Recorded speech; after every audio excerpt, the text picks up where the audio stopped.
Boy, you can learn a lot about how it is to maintain your car. Some of the big mistakes you shouldn't make. We've got an expert here. He's going to talk about how you should make sure how you can detail your car. Takes an expert, everybody. Stay tuned. This is the Your Little Castle Show.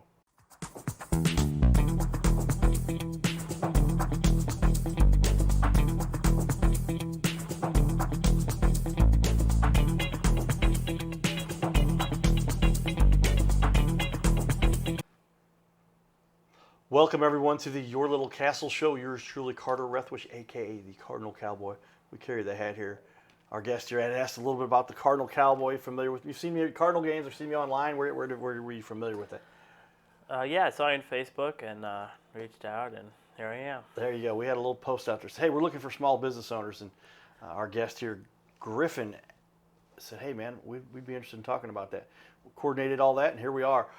So with that, I've got some more insightful questions, I think, that we've asked all of our guests to answer because we want to figure out who we can trust, who knows what they're doing, and who's going to do the job that we need for our little castle. But if you missed our first show that we recorded with Griffin, check it out. All of our shows are on our YouTube channel. If you miss it when it airs on ABC, that's fine. Go check it out. Most of the views come on the YouTube channel, or a lot of times we give a copy to our guests, and then you can watch it on their YouTube channel. Work with us that way too to make sure to get the good word out there. So with that, one of my favorite questions here, and that is, what's the biggest mistake the average person who's trying to detail their car makes? And you've talked about a few things there, but let's say we'll talk about two different ways. They hire somebody, be the second one, but the first one I want to talk about is when they try to do it themselves. What's the biggest mistake they make? They probably spray harsh chemicals all over their car into the electronics, and they take abrasive things to their paint and scratch their paint. But yeah, I see a lot of people, they'll spray harsh chemicals right into their CD player and on their radio, and then they'll brush it in there and think that's cleaning it when really it's probably causing them damage. And yeah. Don't cause damage by, like, you would think that's common sense, but they're saying, oh, I'm just cleaning this, little spray, goes in there, gets inside the electronics, and boy, you can cause all kinds of problems once you get electronics wet. Yeah. Not the way to do things. No. What other mistakes do you see people make? I've seen people take like the brushes you use to get ice off of your car. They'll brush their bugs off the bumper, and Okay. then when that all dries, you can see scratches all over their cars and around. And then and they go through certain car washes. You go through that they just scratch your car up as well on those. So. Those are the big ones. Don't go through those. Some of those car washes are not designed exactly the way you would prefer. Yeah. And they're going to scratch. Just running those brushes. Touchless is the way to go. Touchless is the way to go. Yeah, if you can find one. Some important things. What about when somebody tries to hire somebody? What are some of the things to watch out for? Look out for someone who seems very new, and if they're not insured. First, you want to make sure they're insured, so if they do damage something, it's covered on your car. And make sure that they know what they're doing and got some experience, and I've been doing it a few years and have some good reviews, I'd say. Make sure to check them out. Yeah, see, these days you can do your research, and AI will tell you, the reviews will tell you, and Griffin's got done a great job. We've got lots of great reviews out there. People, 62 or so. Check out that first interview, everybody. We went over some of his reviews. He really knows what he's talking about. When it comes down to this, though, do you do a lot more dealers, or do you do a lot more individuals at their homes? It's about half and half. I've got 2 dealerships I detail for, and they just give me their cars that they purchased or trade-ins, and then I just flip them for them. And then the other half is just regular people scheduling on my website, or they'll text me, or so a lot of people are going to sell their car and they just want to get a higher asking price. And I just make it, my main thing is simplicity, and yeah, they reach out. They leave the car where they want to detail it. I show up, detail it, and then sometimes I don't even meet the customer, and they're usually very happy. So. Yeah, it could be a quick and easy process. You will come to their work if necessary. Yep. That's where their car may be sitting 6-8 hours a day, and you can say, yeah, go out there. They had to meet you for the key. Sometimes you can, like my Tesla now, I can press the button on and I can do this with my XT6 too. It's got a little app, and press unlock, and it just wherever you're at, it unlocks it, and yeah, very coordinate nice. that and come there, do the job. And yeah, technology makes it easier to be safer. Some cars, so. Very cool. Yeah, the technology is always changing and updating things. And then the Tesla's got the cameras. You can even watch me detail your car. That's right. There's put the active on. What do they call it?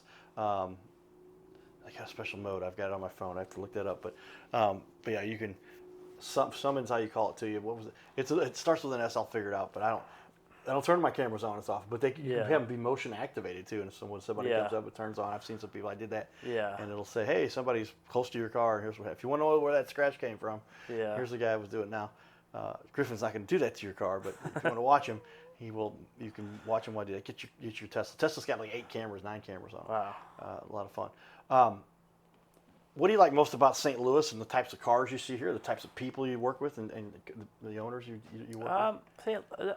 People just seem very understanding and down to earth. I don't get a whole lot of super picky customers who are problems. Most people are very understanding, and when I see a person's car, if it has never been cleaned and it's extremely bad, and if I can't get it to the level to where I want it to be, I'll let them know that, and I'll say, look, this will be an improvement, but I cannot restore this because this is matted car. If you don't have weather mats and you're stomping dog hair and dirt into it for years and years, it just needs to be replaced. So, but I'm very honest and open about what I can and can't do, and some people think damage can be cleaned away, and so I make everything open and honest.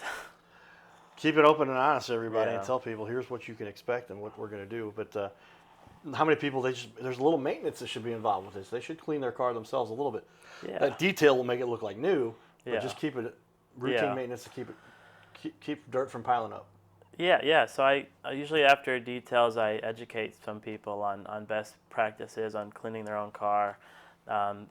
Some people don't know if you use microfibers, there's actually special ways to even clean those. So I'll educate you on that and certain chemicals that I use. So although it might take away a customer in the future if they do it themselves, but I like providing that service because then it gives them a value that I think if they ever don't feel like doing it, they'll reach out and be like, they helped me learn something. And Yeah, no, that's a marketing tactic we've talked to people about. Share with people a little bit about what it takes to get it done, and then they'll go try it, and they'll go, that was a lot more work than I want to do on a daily basis. And then they call you afterwards because you were the one that was willing to share with them a little bit about how it is they can do things on their own. Mm-hmm.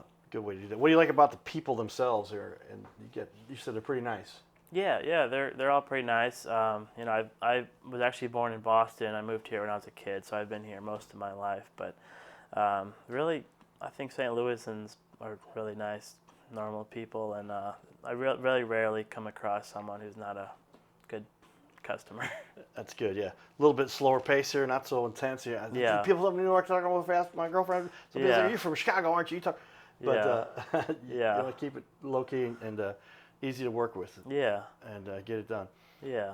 We understand and that. Most people really appreciate the simplicity and convenience, especially when I can come to them. There's an attorney I do work for, and I go to his office building in Clayton, and it's in this garage, which is 3 floors under, and I have about 3 inches of clearance, and I have to go way down there, and I detail 3 of his cars once a month, and he really loves that value, and he doesn't even see me every time. He just sends me Venmo and loves that. So there we go. Here it is. Here's your payment. I trust it. You know it looks good, and go down into the 3rd floor below the building to get things done sometimes. Yep. Do you bring your own water then in that case? Yeah. I've got a giant battery, so there's no generator noise, there's no gases, and I've got a giant water tank. And generally, it's all pretty quiet, so there's not even a lot of noise. So. Okay, yeah, you could do this late at night if necessary, and wouldn't even wake anybody. Yeah. If that's what you wanted to do. What are your normal hours? Do you work around people's schedules too? Yeah, mostly from 9 a.m. Till around 5 till dinner. So. Okay. Usually when the sun's up. Gotcha. Yeah. And our new policy that we're not going to switch daylight savings anymore. Is that going to affect things in a good way for you? Yeah, I kind of liked having to roll the clocks back, though. I guess we'll miss that. Right. Well, tell me a time when you really helped a customer. Somebody you could tell was in a tough situation. Maybe they were emergency sale. They needed to get the car sold, or maybe they just were worried about what mom might think. What time? Last week a customer of mine had a 50-pound bag of dog food. They were selling the car the next week. As it turns out, it was like a deal they had already set up, and they had dog food over the entire car, and I came in and moved around some things and vacuumed out all this dog hair, and I also did an odor elimination because the car was baking with all this dog hair in there, and I got it all taken care of, and then they checked it out and they couldn't smell any dog hair or find any. So odor elimination there's another one we're learning here. Yeah. But there's ways, if you've got a bad odor, you've got ways to knock that out and get that removed. Yep, only about 20 minutes to 4 hours max. Okay, and entire car can. And that's just for after I leave. I set this this canister in your vehicle, Okay. and it creates a little chemical reaction, and Okay. it's called chlorine dioxide gas, and it'll go around and destroy all the odors in the car. Interesting. Yeah. Trade secrets he's giving Yep. us, everybody, but that's good information. And boy, how many of us know we have that car smell that we just want to get rid of? And does it work for houses too? Maybe we should talk about that too. Yeah. But how often is that the case? Tell me a time though in your business that you were like, okay, growing the business here, that was a learning experience, but it made you a little stronger, made you a little better at what you do. Yeah, I had someone book a detail about 2 years ago, and they told me the car wasn't too bad, and I didn't price really enough back then, and I was still learning pricing and profiting and such like that as a small business owner and learning. And I thought the car wouldn't be too bad, and I got there was smell, there was mold, there was dog feces, and ended up, I told them I can't do this and I wouldn't be able to get good results, and they were not happy to me, but I did refer them to another business that would handle that, and they ended up not liking their price and came back to me, and I still got the work, but that was just a learning curve, so I'll remember that one. Yeah, how do you price things appropriately? I remember the first time I built a computer, I marked it up like $50, and I spent like 4 hours on it. Yeah. And then it had a problem, and and I just had bad memory that came with it. And boy, this guy was upset, and he was cursing. But but you learn how you got to make Yeah. sure that if you can't continue to with your business, then you're not helping anybody anyway. Yeah, so yeah. it's When got to be a people, win-win-win. yeah, I tell them for the best customer service I can do is make sure that I'm still around for them in the future, and I gotta have a profit to do that. So Yeah. that's what I tell people who don't like. Believe it my or not, profits. everybody, that little world called profit. You must make a little money, not like profit, like saint profit, but like make a little benefit from that. And that's the way the world works. Yeah. For most of us who understand that, we got some people who apparently don't understand economics. They have other countries that have tried other means that don't work so well. We're not a political Yeah. show, but yeah, it's not unfair to Yeah. expect that you get compensated for the work that you do. Yeah. And especially when you got And those who 4 kids is not cheap to feed. there you go. So he's got some kids. He's got a supply for, Yeah. and the twins with that as well. So Yeah. lots of work goes into that. Man, Yeah. that's true of anywhere, whatever your decisions were for where you're at. Mm-hmm. Pay the bills and take care of your responsibilities. Good Yeah. work there, Griffin. With that, more of our fun out in the community. We'll be back here in just a minute. Stay tuned. You're watching the Your Little Castle Show. We'll check him out. There he is, Rogers Hornsby, George Sissel, Cool Papa Bell, Bob Gibson, Lou Brock, Stan the Man Usual. There's another one for him. Red Shane Deans, there he is. Ozzie Smith, right there. Enos Slaughter. Dizzy Dean. And the most recent, Ted Simmons. All right, everybody. Hope you guys enjoyed our little walk. You see about another 75 feet in front of us. There's a Stan Usual. And lots of great history there with Stan the Man. We're going to speed up here. You got quite a bit of activity here. Cardinals versus Braves. Cardinals won last night in about a 6-hour game with 2 hour 45 minute rain delay. Give you some idea. There he is. Hey, good to see you. Good to see you. Get here. And here it is, everybody. Outside gate 3 is Stan the Usual. Stay in the same line as the person who had your ticket. Stan the Man. Have all persons There it is, everybody. All right. Guess who? Go Cardinals. Get up. His name is Carter Rathwich, But in St. Louis, he's known as the Cardinal Cowboy. He's a well-known fixture in the stands at sporting events in the Gateway City. He's one of its greatest cheerleaders, a super fan like no other. When he makes his rounds at almost every home game, he shares his love for sports with the rest of fandom with a smile, a cheer, some positive encouragement, and lots and lots of selfies and pics. But the Cardinal Cowboy was born of a tragic incident. Rethwish was an aspiring athlete in high school and college. He dreamed of playing in the big leagues, but those dreams ended when he and 3 of his college friends were hit with a devastating crash by a 5-time drunk driver. One of his best friends died. Carter suffered a critical head injury. The trauma put him in a coma for 6 days. The doctors said he was never expected to function again. Those expectations never came true. He fought back and finished college. He was determined to prove the doctors wrong. Among other inspirations, it was his love of baseball that kept him going. And from his near-death experience, the Cardinal Cowboy emerged. His goal in life became to inspire others with positivity despite the odds, to help people believe in themselves and achieve their dreams. So after my coma, I realized that it was up to me if I was going to accomplish my goals, if I was going to reach my dreams. Despite what the naysayers would say, the people that were discouraging me, like they do everyone, it's up to me if I'm going to make it. Don't listen to the naysayers. It's up to you. You decide whether you're going to succeed, whether you're going to reach your goals. Dream, and then always, always chase your dreams. Never give up. Giddy up.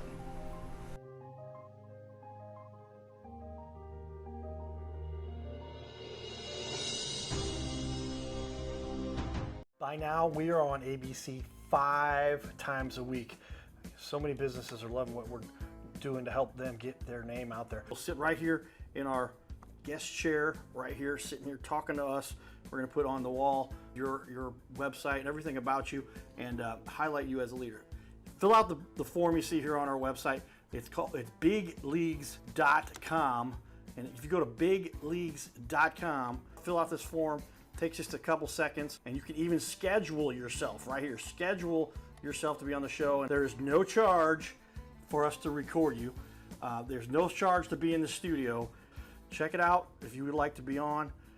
Fill out the form again, bigleagues.com. This is where we can turn any interview into a series of clips. Professional video on your website closes more sales by instantly building trust, clearly explaining complex products, and keeping visitors engaged longer, reducing bounce rate by 34%. It'll help you to gain that credibility, increase engagement, simplify complex tasks, lower your sales friction, and boost your rankings on the search engine. So this is all kind of a no-brainer. See how we've now had over 500 interviews and now almost 250 different business owners. Go to bigleagues.com. That's bigleagues.com. Go to bigleagues.com and get signed up. You can schedule right from there. There we are. Welcome back, everybody, to your little castle show. And with that, we like to talk about how the media has impacted our little planet right here. But pick up our book called Magnetized Media, written by my buddy Willie J. You've seen him many times. Steve Kidd's been on the show. But yours truly wrote the foreword here. This is a #1 seller on Amazon. And they made me take one of my picks and send it to him to put in there in the book. But boy, how has media changed the way things are done? It's really cool to see a small business owner who's really gotten into the Google and the marketing world and social media and all those things. How has technology impacted the way your business has grown and how you've been able to sustain and pay the bills? Yeah, so on my website there, I made it all myself when I started.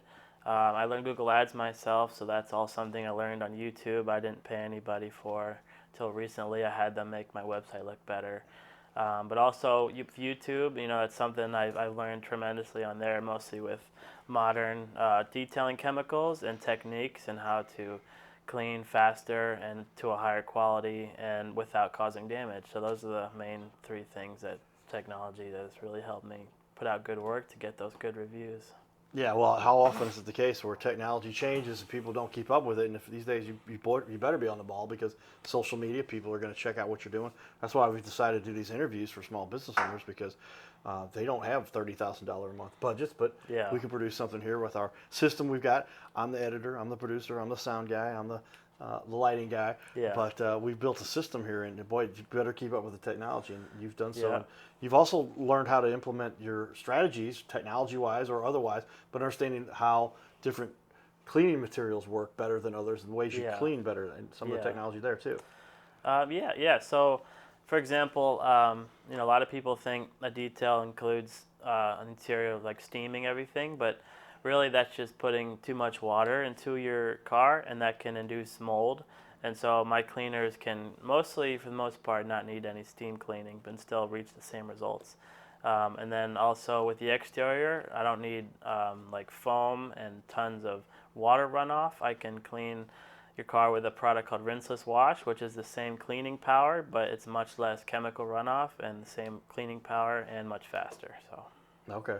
Yeah. How many people do you find that have mold in their car? Does that happen from time to time? What do you do to get rid of that? Yeah, occasionally I've had some people. I can mostly handle small pot, small pieces of mold in a car. But if it's like all over, then you get into the realm of needing to file an insurance claim because it becomes the mold gets so deep in your car. If it's everywhere, that car is kind of just toast. So. Wow. Okay. Make sure you can maintain your car and keep Yeah. that mold away, everybody. I didn't Yeah. realize we hear about mold in homes all the time, but cars can get them too, especially because I guess carpet a lot of times is a Yep. great place, and especially when you're driving your car and you got water. These are things that can help generate mold and things that people should not tolerate. Get somebody to come in and clean that, or at least tell you. Griffin here can tell you what to do to make sure to clean that stuff out of there. What are some of the mistakes you see that the big companies make when you're working with somebody and they've said, "Oh, I'm going to big national. I'm going to even the car washes." What are some of the things that people should be wary of?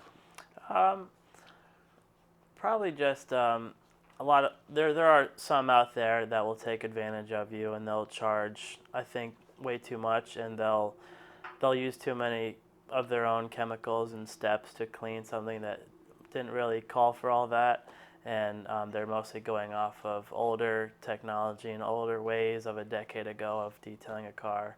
A lot of the drive-through washes are okay.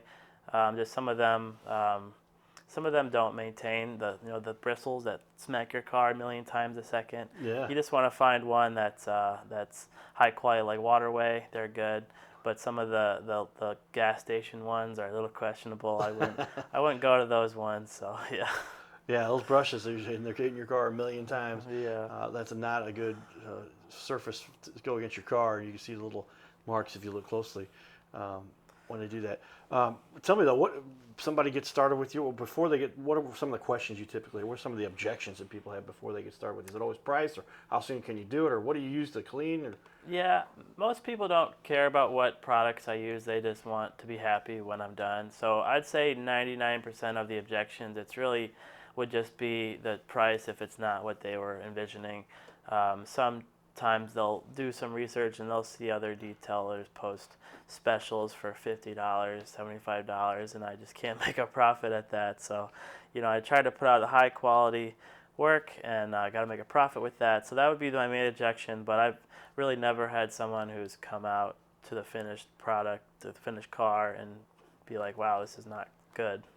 So yeah, you get what you pay for. A lot of times they do that loss leader. They'll go in and offer it for $35, and then an upsell's coming along the way, right? Yeah. And you're saying, let's just cut straight to it. This is what you need. I'm going to give you some great quality. It's going to look dynamite when you get done. Yeah, and I don't have any upsells at the end. So when if you get a price at the beginning, there won't be any extra prices at the end, and if there is, I need to get approval from you for that. So okay, yeah. Periodically, you might run into something and say, "Oh, that wasn't something we talked about, and we need to get that fixed." Yeah, get that I personally hate when companies do that, so I don't do it. Good strategy. Yeah, make sure keep the bottom line, and make sure the people are happy. Ultimately, what gives you the most satisfaction? I mean, you're really helping to impact somebody's happiness here when they wake up every day and they see a beautiful car. 'Cause I've seen many people have cars that are not maintained, and it's just Yeah. like they only want to bring their friends around. They don't want Yeah. to take it in front of their clients or prospects. Yeah. The majority of people are just regular commuters and just regular details. But every now and then I'll get someone with like a family heirloom car. Like 2 months ago, I did a '74 Datsun Nissan coupe, and it was in the family for a long time, and I did a whole lot of work to it, and they loved seeing it shine again and just look good as I could get it. So that's some of my favorite work to do, just restoring older cars and just cars that mean something to people. So yeah. Yeah, I see. There's a lot of people who do have those cars, like we talked about in my first show, the first show we had here, an '89 Supra, and boy, when I get that thing, when I would get it detailed, it just looked like new, and people would be like, "That's a great looking car." It just gives you that feeling, kind of uplifts your day, and makes you feel good about what you're doing.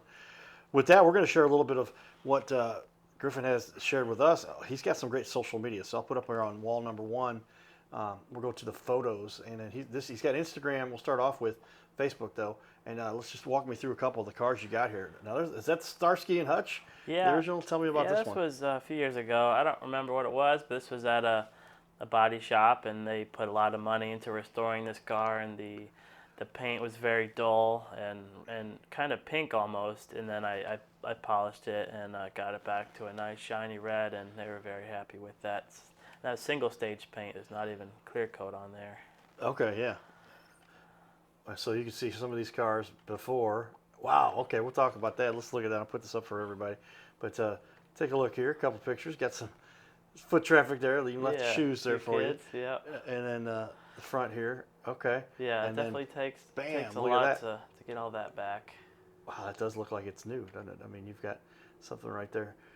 But yeah, man, wow, what a difference. And so this has got to make somebody feel real good after having this kind of work done. Yeah, and if you take your car for trade-in value, the way and the befores to a dealership, they're going to give you quite a bit less than if you bring this to them. So in those cases, I tell people this will pay for itself. For sure, yeah. I mean, this is something where it's obviously going to be a big impact and can save quite a bit of money and hassle there. But yeah, look at the dullness. Yeah, that was a neighbor's truck, and it was very dull, and I was experimenting with a new coating, that ceramic coating, and I polished this truck and put a coating on it, and it still to this day looks really good. I wash it weekly.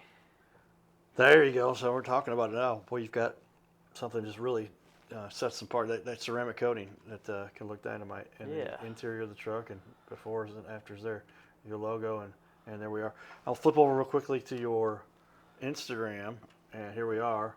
And boy, look, here we go. I'm going to put this on the wall as we finish up here. We've got about 20 seconds left, but mobile, you got everything you need right there with you. Yeah, and this was years ago when I started in my van, so my system's come a long way since then, but this is where I started. There it is, everybody. You're watching the Your Little Castle Show. We highlight these leaders in our community that are making a great difference. If you need to get your car detailed, you've got an expert right here. Griffin Lavender will help you. Stay tuned, everybody. This is the Your Little Castle Show. Check out our next show coming up soon. Giddy up.